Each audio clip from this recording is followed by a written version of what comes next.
Joseph Antony, ഏറ്റവും ഒടുവിൽ വരുന്നത് ഇറാനും ഇസ്രയേലും കരാറിൽ ഏർപ്പെടണമെന്ന് ട്രംപ് ആവശ്യപ്പെടുകയാണ്. താനത് സാധ്യമാക്കും, ഇരു രാജ്യങ്ങളും ഉടൻ സമാധാനത്തിലെത്തുമെന്ന് ട്രംപ് പറയുകയാണ്. Make middle east great again എന്നാണ് ഏറ്റവും ഒടുവിലെ ട്രംപ് ട്രൂത്ത് സോഷ്യലിൽ ഇടുന്ന അദ്ദേഹത്തിൻ്റെ പോസ്റ്റ്.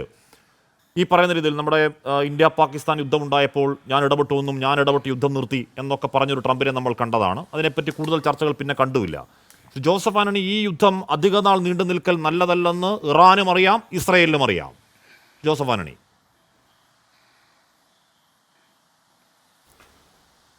ഹാഷ്മി ഇപ്പോൾ ട്രംപിൻ്റെ കാര്യം ഉദ്ധരിച്ചുകൊണ്ടാണ് ഇവിടെ ഈ പ്രശ്നം അവതരിപ്പിച്ചത്. നമ്മൾ കാണേണ്ട ഒരു കാര്യം വാസ്തവത്തിൽ ഇന്നത്തെ ഈ ജൂൺ 13 ഇസ്രായേൽ ഇറാനെ ആക്രമിച്ചതിൻ്റെ പ്രധാന ഉത്തരവാദി ട്രംപാണ്. അതാണ് എൻ്റെ യാഥാർത്ഥ്യം. എങ്ങനെയാണ് ട്രംപിൻ്റെ ഉത്തരവാദിയാകുന്നത്?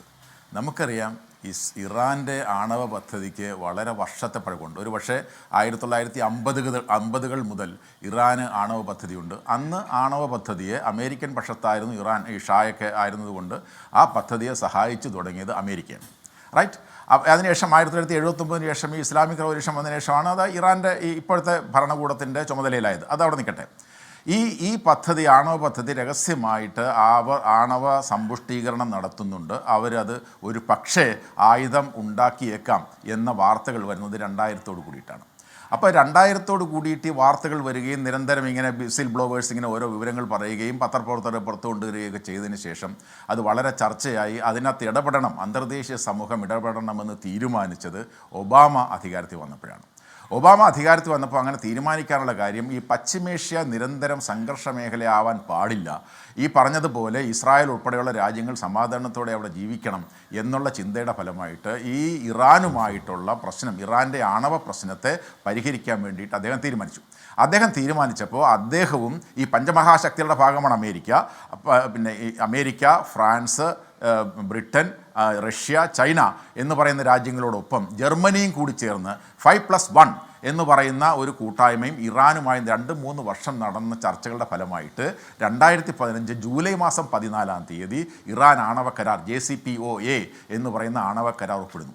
അന്ന് ആണവ കരാറിൽ അവർ പറഞ്ഞത്, ഞങ്ങളുടെ ഈ ആണവ കേന്ദ്രങ്ങളൊക്കെ നിങ്ങൾക്ക് തുറന്ന്, ഇൻ്റർനാഷണൽ അറ്റോമിക് എനർജി ഏജൻസിക്ക് തുറന്നു തരാം, നിങ്ങൾ പരിശോധന നടത്തിക്കൊള്ളൂ, ഞങ്ങൾ സമാധാനപരമായി കാര്യങ്ങൾ ചെയ്തോളാം, ഞങ്ങൾ എൻറിച്ച് ചെയ്ത സ്ഫുടീകരിച്ച യുറേനിയം റഷ്യ ഉൾപ്പെടെയുള്ള സ്ഥലങ്ങളിലേക്ക് മാറ്റുന്നതിന് ഞങ്ങൾക്ക് ബുദ്ധിമുട്ടൊന്നുമില്ല, ഞങ്ങൾക്ക് നേരെ ഏർപ്പെടുത്തിയിരുന്ന ഉപരോധങ്ങളെല്ലാം ഒഴിവാക്കിയിട്ട് ഞങ്ങളെ സമാധാനപരമായി ജീവിക്കാൻ, ഞങ്ങളുടെ സാമ്പത്തിക വികസന കാര്യങ്ങളിലേക്ക് പോകാൻ ഞങ്ങളെ അനുവദിക്കണമെന്ന് പറയുകയും അത് അംഗീകരിക്കുകയും ചെയ്തുകൊണ്ടാണ് 2015 ആണവ കരാർ, ഇറാൻ ആണവ കരാർ ഒപ്പിട്ടത്.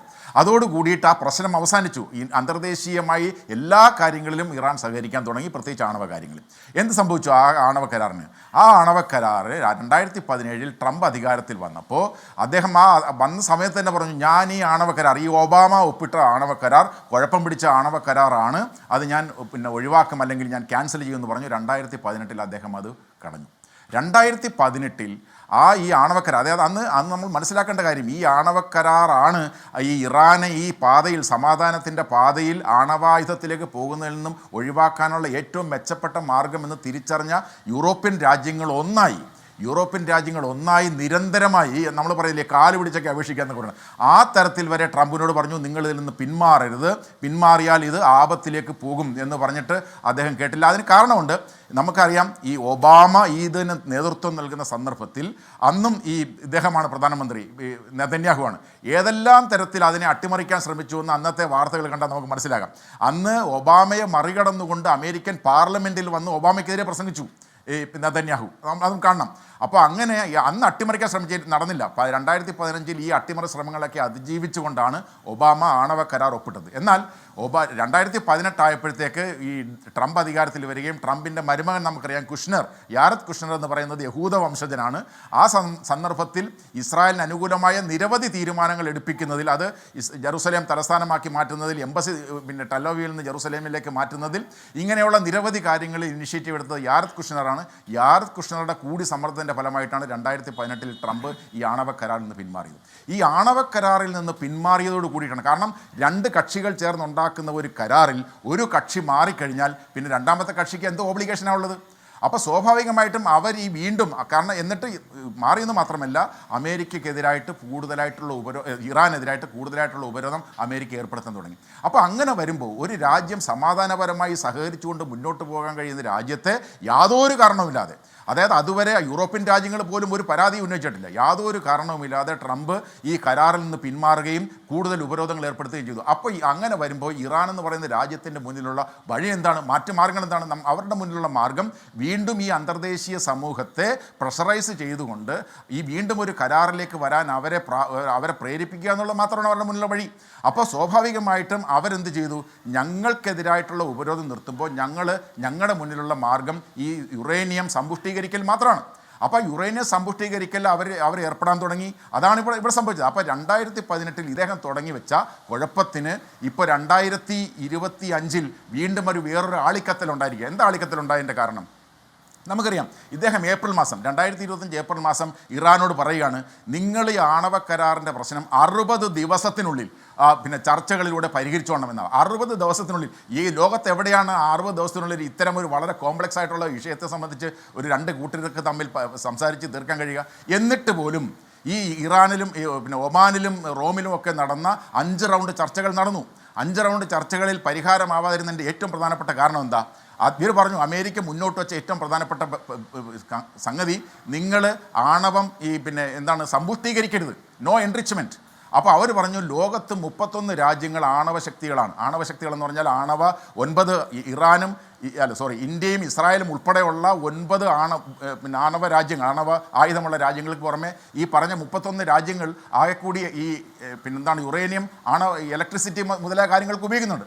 അപ്പോൾ ഒരു രാജ്യത്തിൻ്റെ പരമാധികാരത്തിൻ്റെ പ്രശ്നമാണിത്. ഈ ആണവ ഊർജ്ജം സമാധാനപരമായ ആവശ്യങ്ങൾക്ക് ഉപയോഗിക്കാൻ കഴിയുക എന്നുള്ളത്. അപ്പോൾ അതുകൊണ്ട് അവർ പറഞ്ഞു നോ എൻറിച്ച്മെൻറ്റ് നോ ഡീൽ. ഞങ്ങൾക്ക് എൻറിച്ച്മെൻറ്റിനുള്ള അവകാശം നിങ്ങൾ തരുന്നില്ലെങ്കിൽ ഡീലിന് സാധ്യമല്ല. എന്നിട്ട് പോലും 6ാമത്തെ റൗണ്ട് ചർച്ച ഒമാനിൽ ഈ ജൂൺ മാസം, ഇന്ന് നമ്മൾ ഈ ചർച്ച നടക്കുന്ന ദിവസം നടക്കേണ്ടിയിരുന്നതാണ്. അപ്പോൾ എന്താ സംഭവിച്ചത്? അതിന് തൊട്ട് 2 ദിവസം മുമ്പ് IAEA ഇൻ്റർനാഷണൽ അറ്റോമിക് എനർജി ഏജൻസിയുടെ ബോർഡ് ഓഫ് ഗവർണേഴ്സ് ഒരു മീറ്റിംഗ് കൂടി. ആ ബോർഡ് ഓഫ് ഗവർണേഴ്സിൻ്റെ മീറ്റിംഗ് കൂടിയിട്ട് അവർ പറഞ്ഞു, ഞങ്ങൾക്കിപ്പോൾ ഇറാനിലെ ആണവ രംഗത്ത് ചില മാറ്റങ്ങൾ കാണാൻ കഴിയുന്നുണ്ട്. അവർ പറഞ്ഞ വാചകത്തിൽ മറ്റൊരു വാചകമുണ്ട്, 20 വർഷത്തിലാദ്യമായി അങ്ങനെ ചില മാറ്റങ്ങൾ കാണാൻ കഴിയുമെന്ന് പറയാൻ. എൻ്റെ അർത്ഥം കഴിഞ്ഞ 20 വർഷമായി ഈ ഇൻ്റർനാഷണൽ അറ്റോമിക് എനർജി ഏജൻസിയുടെ ഡയറക്ടർ ജനറലായിട്ടുള്ള റഫായൽ ഗ്രോസിയാണ് ഈ പറയുന്നത്. അദ്ദേഹം പറയുകയാണ് 20 വർഷത്തിലാദ്യമായി ഞങ്ങൾക്ക് ചില മാറ്റങ്ങൾ കാണാൻ കഴിയുന്നുണ്ട് എന്ന്. അങ്ങനെ മാറ്റങ്ങൾ എന്തെങ്കിലും ഉണ്ടെങ്കിൽ എന്താ സാധാരണ ചെയ്യുക? ഇൻ്റർനാഷണൽ അറ്റോമിക് എനർജി ഏജൻസി അവർ രാജ്യത്തോട് വിശദീകരണം ചോദിക്കുകയും പരിശോധന നടക്കുകയും ചെയ്യും. അതല്ലെങ്കിൽ അവരത് കേൾക്കുന്നില്ലെങ്കിൽ യുണൈറ്റഡ് നേഷൻസിൻ്റെ സെക്യൂരിറ്റി കൗൺസിൽ അത് റിപ്പോർട്ട് ചെയ്യും. ആ United Nations security council report ചെയ്ത് കഴിഞ്ഞാൽ അവരെന്താ ചെയ്യുന്നത്? അവർ ഉപരോധങ്ങൾ ഏർപ്പെടുത്താം, രാഷ്ട്രീയമായ സമ്മർദ്ദങ്ങൾ ഏർപ്പെടുത്താം.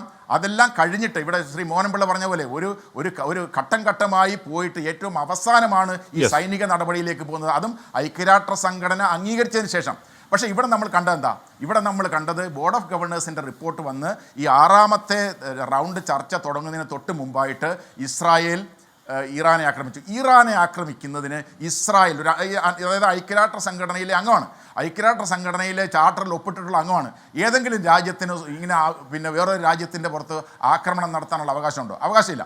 എന്ന് മാത്രമല്ല ഇങ്ങനെയുള്ള അദ്ദേഹത്തിനറിയാം ഈ 6ാമത്തെ റൗണ്ട് ചർച്ചകൾ നടന്നാൽ കാര്യങ്ങൾ കുറച്ചുകൂടെ പോസിറ്റീവായിട്ട് വന്നേക്കാൻ സാധ്യതയുണ്ട്. അങ്ങനെയാണെങ്കിൽ ഈ എൻറിച്ച്മെൻറ്റ് ഉൾപ്പെടെയുള്ള അവകാശങ്ങൾ നിലനിർത്തിക്കൊണ്ട് ഈ ആണവായുധ പദ്ധതികളെല്ലാം ഉപേക്ഷിക്കുന്ന തരത്തിലേക്ക് കാര്യങ്ങൾ നീങ്ങാം. അങ്ങനെ നീങ്ങാൻ പാടില്ല എന്ന ഈ ഇവിടെ സൂചിപ്പിക്കപ്പെട്ട പോലെ ആഭ്യന്തര തലത്തിൽ ഈ ഇസ്രായേൽ എന്ന് പറയുന്ന ആഭ്യന്തര തലത്തിൽ അദ്ദേഹത്തിന് പ്രഖ്യാപിച്ച പദ്ധതികളെല്ലാം പൊളിഞ്ഞു നിൽക്കുന്ന സന്ദർഭത്തിൽ അദ്ദേഹം ഈ ഗാസയിൽ ഇടപെട്ടുകൊണ്ട് പറഞ്ഞു, ഞാൻ എൻ്റെ ബന്ദികളെ മുഴുവൻ മോചിപ്പിക്കും, ഹമാസിനെ പൂർണ്ണമായി ഇല്ലാതാക്കും. 2 രംഗത്തും അദ്ദേഹത്തിന് വിജയിക്കാൻ കഴിഞ്ഞില്ല. ആ ബന്ദികളാക്കപ്പെട്ട ആളുകൾ നിരന്തരം ഇസ്രായേലിൽ സമരം നടത്തിക്കൊണ്ടിരിക്കുകയാണ്. അവിടുത്തെ രാഷ്ട്രീയ രംഗത്ത് അവിടുത്തെ സുപ്രീം കോടതിയെ നിർവീര്യമാക്കാനുള്ള തരത്തിലുള്ള കാര്യങ്ങൾ നടത്തിക്കൊണ്ടിരിക്കുന്നത് കാരണം ഇദ്ദേഹത്തിന് അഴിമതിയിൽ നിന്ന് രക്ഷപ്പെടാൻ വേണ്ടി. അപ്പോൾ ആഭ്യന്തര രാഷ്ട്രീയ രംഗത്ത് വളരെ ദുർബലമായി നിൽക്കുന്ന, എന്നാൽ സ്വന്തം ഭരണം നിലനിർത്തണം എന്ന് ആഗ്രഹിക്കുന്ന, എന്നാൽ അതോടൊപ്പം ഈ ഇസ്രായേലിൻ്റെ പദ്ധതികളെ മുഴുക്കെ ഇറാൻ്റെ ആണവ പദ്ധതികളെ മുഴുക്കെ അട്ടിമറിക്കുക എന്ന് പറയുന്ന ഒരു ഹിഡൻ അജണ്ട നടപ്പിലാക്കാൻ വേണ്ടി നടത്തിയതാണ് ഈ ആക്രമണം. അപ്പോൾ അതുകൊണ്ട് എന്താ സംഭവിക്കാൻ പോകുന്നത്? ഈ സംഭവിക്കാൻ പോകുന്നതെന്ന് പറഞ്ഞാൽ നമ്മൾ കാണേണ്ട ഒരു നമ്മൾ പറഞ്ഞോളൂ. കാണേണ്ട ഒരു പ്രധാനപ്പെട്ട കാര്യം ഇത് വളരെ അപകടകരമായ, അതായത് ഒരു രാജ്യത്തിൻ്റെ ആണവ പദ്ധതി അവസാനിപ്പിക്കാൻ വേണ്ടിയാണ് ശ്രമിച്ചതെങ്കിൽ ഇത് ഇറാൻ ഉൾപ്പെടെയുള്ള ആളുകൾ കൂടുതൽ ശക്തമായി ആണവ പദ്ധതി നടപ്പിലാക്കുന്നതിലേക്കും ഇറാന് പുറമെ പശ്ചിമേഷ്യയിലെ പല രാജ്യങ്ങളും ആണവ പദ്ധതി നടപ്പിലാക്കുന്നതിലേക്കും പോകാനുള്ള എല്ലാ സാധ്യതയുമുണ്ട്. ഈ ആക്രമണം അതാണ് അതിന്റെ നെറ്റ് എഫക്റ്റ്. ഈ പറയുന്ന ഇറാൻ ഈ പറയുന്ന ആദ്യ സൗകര്യം ഒക്കെ ഈ ആണവായുധം സ്വന്തമാക്കാനുള്ള ആദ്യ സൗകര്യം ചെയ്തു കൊടുത്ത മൊത്തം അമേരിക്കയാണ്. അതിനുശേഷം പിന്നീട് തിരിയുന്ന അമേരിക്കയാണ്. അമേരിക്കയുടെ ഈ പറയുന്ന അഫ്ഗാനിലും താലിബാനിലും ഒക്കെ അമേരിക്കയുടെ ഈ വളർത്തൽ അല്ലെങ്കിൽ കൊല്ലൽ ഈ നയം കാണാനും കഴിയും.